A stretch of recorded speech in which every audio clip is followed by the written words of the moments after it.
Oh man, wrong pipe. Oh, this stuff's out to kill you. Hey BretFlixers, how you doing? I hope you've been BretFlixing just like I have been. I never stop, but I enjoy it. I mean, you may not, I don't know, that's your own thing. But I'm back at you again with another top 5 video. I'm continuing my work through the decades. I started with the 50s, I did the 60s. Today I'm giving you my top 5 films of the 70s, my top 5 favorite films. Not exactly the best or most important, but just my personal favorites that come out in that decade. And I'm going to switch up the order here a little bit, because like last video I did, I gave you my honorable mentions at the end. I'm going to do that right now because I just want to get it out of the way. So if there's any buffs out there watching this that are just like, oh, is he going to mention this movie, or you're trying to guess what I'm going to say, I'm going to get some out of the way that I'm not going to mention, but are totally worthy. You know, if I were to make any other video, I probably would have included this in there, you know. So my honorable mentions of favorite films of the 70s, I gotta give shout outs to films like The Last Picture Show, Barry Lyndon, Jaws, and The Exorcist, and Star Wars. You know, I mean, I'm a Star Wars fan. And some of the work of like Francis Ford Coppola, The Godfather. I'm specifically mentioning the first Godfather. You know, a lot of people believe the second movie is even better than the first. I'm not one of those. I think the second movie is pretty flawed, has some of its issues, and I definitely prefer the first Godfather film. So when I say The Godfather, I'm not mentioning both 1 and 2, just one. The Conversation is, you know, another great Coppola film. Network, Annie Hall, one of Woody Allen's greatest, Alien, Nashville, other films from Altman like The Long Goodbye, and I Love Thieves Like Us. So those are my honorable mentions. I'll just get those out of the way real quick. And now I'm going to get on to my number 5 pick. Rocky, directed by John G. Avildsen, 1976. So I know this is like the whole Rocky set or whatever. This is all the Rocky movies, with the exception of Creed. Creed's not in this. This is just 1 through 6. I'm a big fan of the whole Rocky series. It's one of my favorite franchises of all time. And Rocky 1 is on my list of my favorite movies of all time. I guess real quick I'll say my favorite Rocky movies is 1, 2, and 6. But yeah, so Rocky 1 is my number 5 pick of my favorite film of the 70s. It's a feel-good movie, you know. It's very feel-good. It's very inspirational. There's every time I watch Rocky, I feel like oh man, I gotta get out there and do something with my life. It's time to take charge and take control. You know, Rocky's one of the reasons why I even do this show. You know, I had this idea for this show for the longest time, and you know, because of a lot of inspirations, not just Rocky. You know, I had a lot of friends and stuff, a lot of friends and family saying, "Do it, Brett, do it." You know, you gotta do something. You know, that with a mixture of watching Rocky movies on repeat. I'm just like, you know, yeah. And when I did my first video, when I released my first video, I felt just like Rocky. You know, reaching the top of the stairs, cheering on and everything. So you know, Rocky's a really inspirational movie. It's a really personal movie, and don't know where I'd be without the franchise. I don't even know where I'd be without my buddy Dana. I gotta give him a special shout out for introducing me to these movies, because I actually hadn't seen these movies really. I'd seen like the first one a long time ago, but I never really saw the whole franchise and closely watched them ever until about 2 or 3 years ago. And you know, because he was saying it was one of his favorite franchises, and we were doing a series of videos on them, and so I had to sit down and go through all these movies. I'm just like, what was I doing with myself? How come I hadn't seen these before? I love these films. Like even the lesser ones, like you know, Rocky 3, Rocky 4, and I even kind of have somewhat of an affection for Rocky 5. I don't think it's a good movie, but as a Rocky fan, there are a lot of things about it I kind of enjoy. So yeah, I guess I kind of talked about the whole franchise. I don't know. I meant to specifically mention the first film, but Rocky 1, it's a classic. It's such a huge part of pop culture. You know, you've seen it parodied, and you've seen it duplicated dozens of times, you know. And yeah, so that's my number 5 pick for my favorite film of the 70s, Rocky.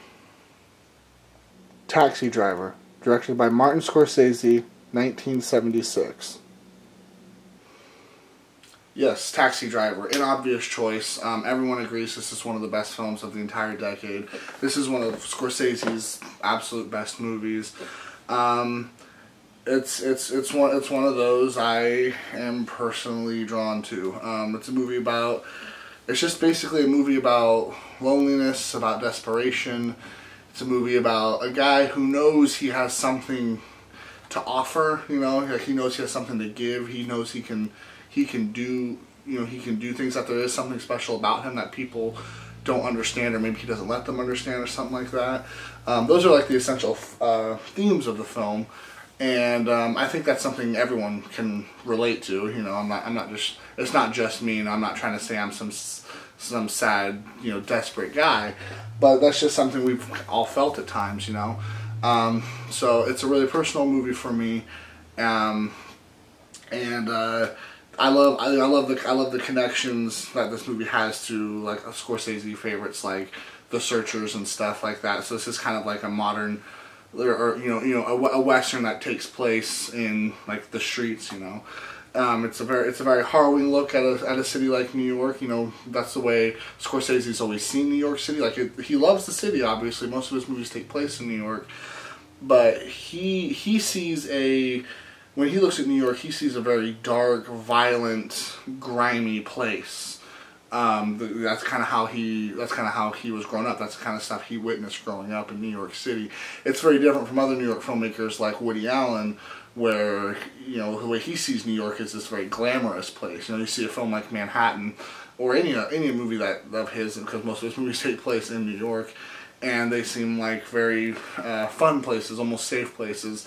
You're not safe in a Scorsese movie. So yeah, this is just one of those. It's one of those bona fide classics. Again, hard to comment because everyone has commented on this, and I agree with what most people say on it. This is one of my favorite movies of all time. Another reason why I love Scorsese. I did a whole video on Scorsese, and pretty much from this point on, Scorsese is, I think, because I've already done my list of my favorite movies of each decade. I've done it all on this sheet of paper here, and and Scorsese is in each pick, actually, because I'm looking at the 80s, and yep, Scorsese's on that one. Look in the 90s, he's on that one. 2000s, he's in that one. In the 2010s, he's in that one. Yeah, so obviously I'm a fan, and this was like not his first great movie, but this was like the first movie he made where people were really like, okay, Scorsese is going to be one of the greats. You know, like he's already shown greatness, like in Mean Streets, and Alice Doesn't Live Here Anymore, and Who's That Knocking at My Door. This is when people were just like, okay, I now have confidence. I will confidently say he's one of the greats. He'll go on to do a lot of great things, and he certainly did. So, Taxi Driver is my number 4 pick for my favorite film of the 70s. Halloween, directed by John Carpenter, 1978. Halloween, a horror classic. One of the few truly great and actually scary horror movies to ever come out. You know, horror. I love the horror genre, and I've seen horror movies from the silent era all the way up through the 40s and 50s, 60s, so on. I've seen a lot of modern horror films, and I love them all, mostly because they're funny, and some are intentionally funny, some aren't intentionally funny.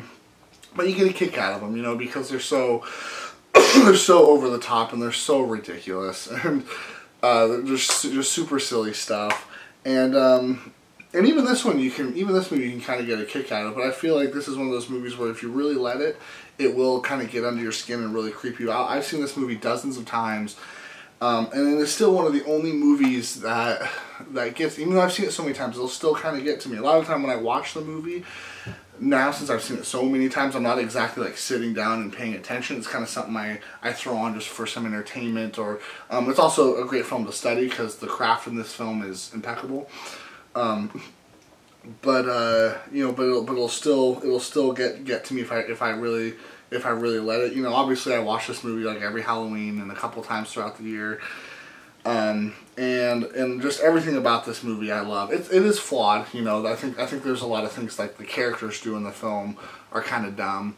But I mean, what really makes this movie stand out from all of its imitators really is the care and attention John Carpenter took to making a movie. You know, because he's a great craftsman. That's one of his absolute best skills. I think, you know, I think he lacks a lot of the time in things like story and character, but he's usually able to make up for that with making incredibly well-made movies. Like, because even another movie of his, because probably my favorite film of his is The Thing, and I heavily criticize things characters do in that movie. I think they're kind of dumb, but the movie's so well-made, it's so moody and so atmospheric that it's just, to me, it's still a masterpiece. I still think it's incredible, and that's how this movie is too.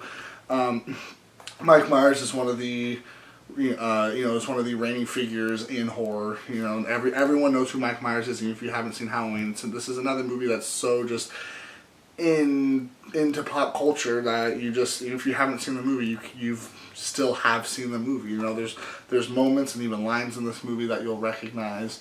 You'll be like, oh, I've seen this parodied in the TV show or some other movies and stuff. Yeah, this is an excellent movie.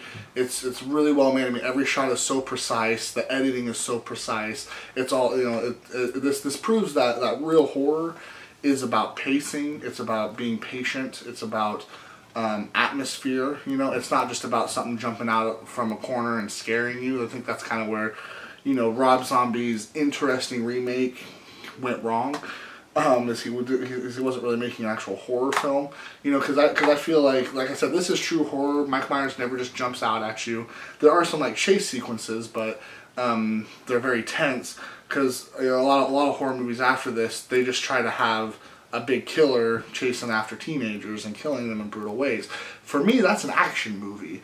For me, that's people who watched Halloween and misunderstood why it's so great, and they went on to make action movies. You know, it's when the teenager is lurking around the corner about to look, that's where the horror is. Once she gets around the corner and the killer jumps out and they chase, it's no longer a horror movie. It's now an action movie. You know, because you're not really afraid at that point. You're just kind of like, oh, okay. And, you know, you're watching it, and either she gets away, she doesn't. He gets away, he doesn't. You know, if it's halfway through the movie, the chances are the person doesn't get away.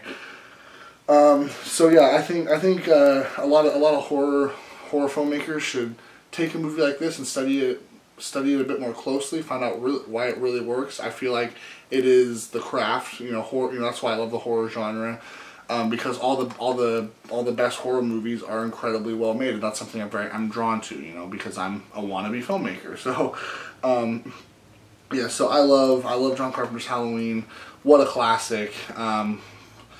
Quite possibly the greatest of all horror films. You know, I mean, that's arguable. There's plenty others that are just as great as this. This might be my personal favorite though. So this is what, my number 3 pick, I think. Yeah, 3. For my favorite films of the 70s is John Carpenter's Halloween. Apocalypse Now, directed by Francis Ford Coppola, 1979. Haha, did you think I was going to talk about this one? When I did my honorable mentions, I basically talked about all the great Coppola films of the 70s, except for this one, because I was saving this one because this is in my top 5. This movie is probably my top 10 favorite films of all time. If I ever do that, if I ever do that video, I'm going to be talking about this one probably in greater detail. But Apocalypse Now, in my opinion, is the greatest of all war films.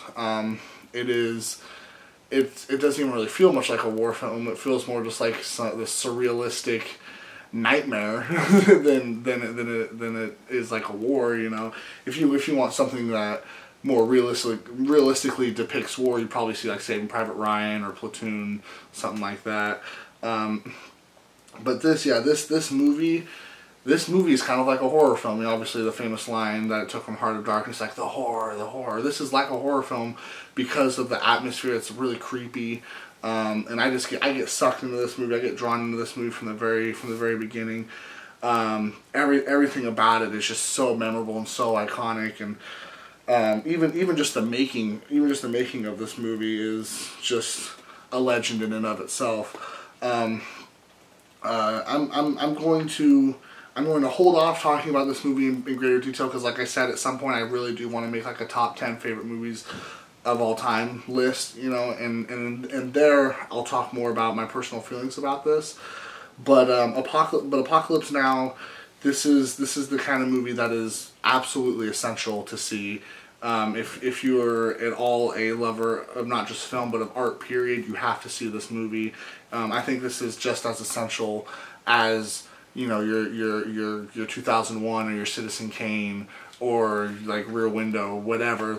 This is one of the greatest movies ever made, just hands down. My number 2 pick for my favorite film of the 70s is Francis Ford Coppola's Apocalypse Now. Interiors, directed by Woody Allen, 1978.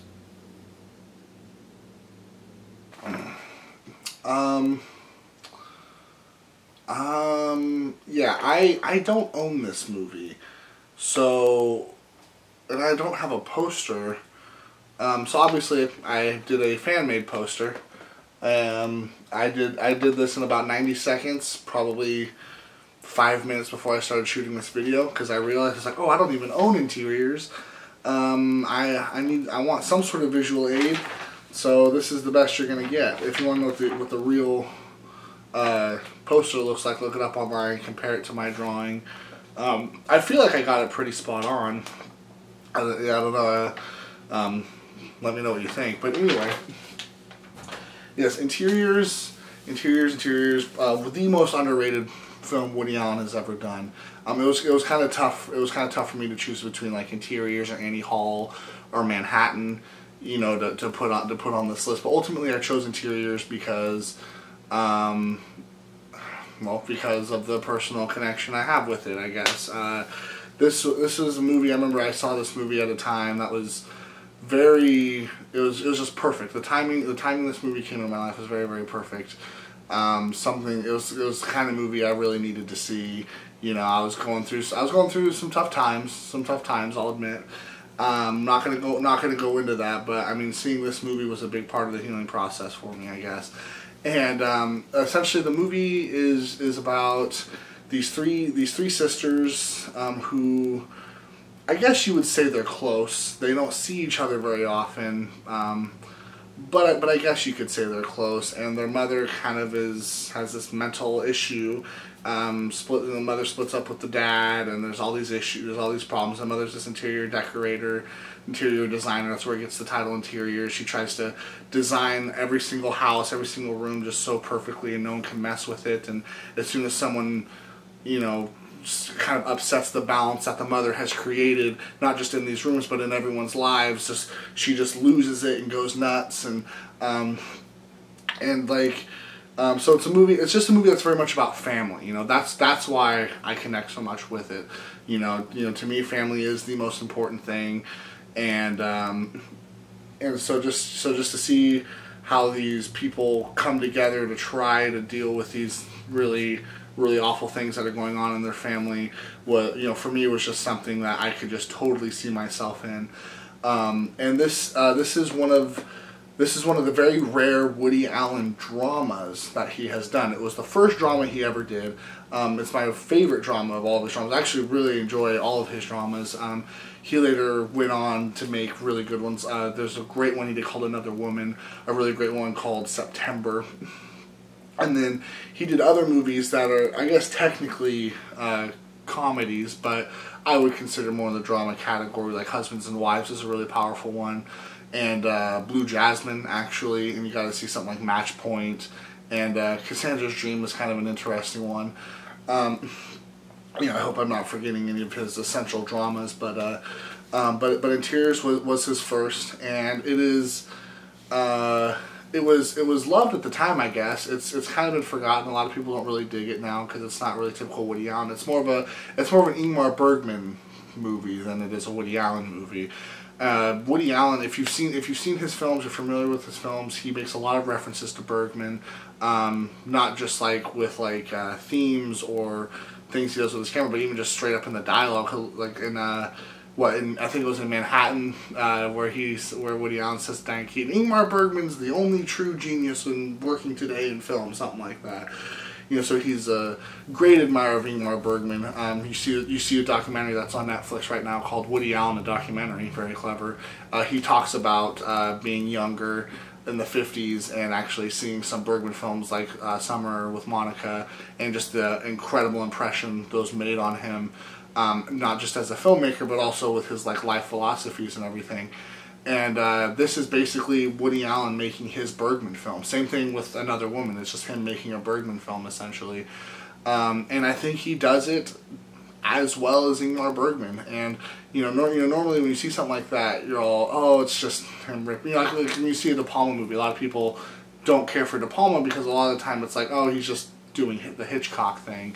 I feel that's unfair on De Palma. I feel De Palma really does find his own flavor to give those Hitchcock movies, and I feel it's the same sort of thing with Woody Allen. He's not, he is making a Bergman movie, but he's making a Bergman movie we haven't seen yet, and this movie is really, I love how he shoots the film, and I love the dialogue in the film. There's great monologues in this movie, great performances from everyone. Mary Beth Hurt, Geraldine Page, E.G. Marshall, the great Diane Keaton, a Woody Allen regular.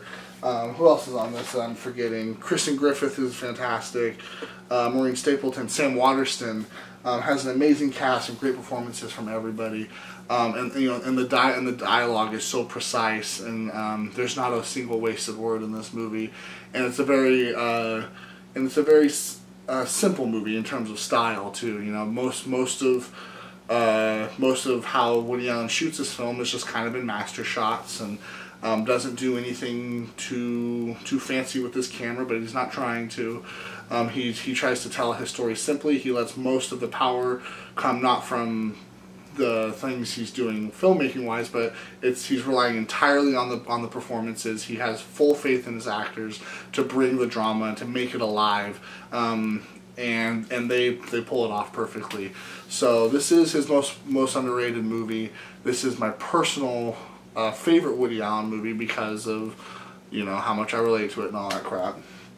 My favorite film of the 70s, and I know it's an interesting pick. I don't think anyone else has ever picked this movie to be their favorite movie of the entire 70s, is Woody Allen's Interiors.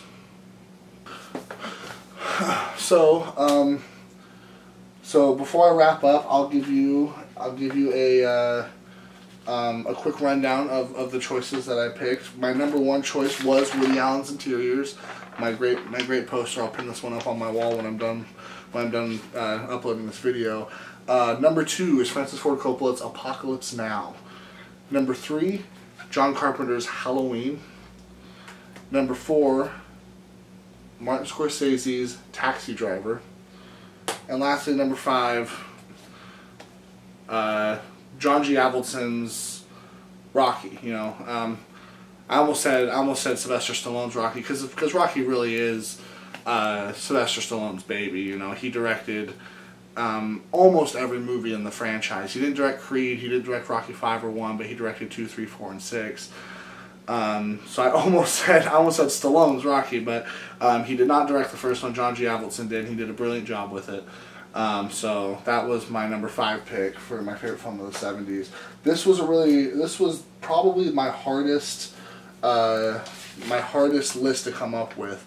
Because for all the decades, I sat down and in one sitting I spent, I don't know, probably an hour just going through all the decades, looking stuff up online, picking my movies and stuff, and the 70s was the absolute hardest because any one of these movies could have been in my top 5, and when I finally narrowed it down to 5, I had to go through about 3 different versions of 5, and so I just kind of finally just had to pick one and just go with it. So, if you would ask, if I were to do this video any other day, I'd probably include different movies on the list. But that's just the thing, lists don't really mean anything. They don't really mean anything to me. But but I do them because it gives me the chance to talk about movies I otherwise wouldn't have the opportunity to on like a normal BretFlix episode where I'm discussing films on Netflix. So I really enjoy doing these videos. I really enjoy hearing from you guys, and I really enjoy watching my channel grow and seeing the support from you guys. It really means a lot to me. It seriously does. Because it's just, I mean, I every single day I get on my YouTube channel, I'm like, ooh, do I have any more views? Whether I have a dozen more views, 100 more views, whatever, I'm just so pumped. Just to know I'm reaching anybody just means the world to me. So I'm gonna leave you guys with that. I'll see you guys in another video. I got several I'm working on at the moment. So thanks for sticking it out with me. Thanks for all the support. And I will see you guys maybe another BretFlix episode. Who knows? So goodbye.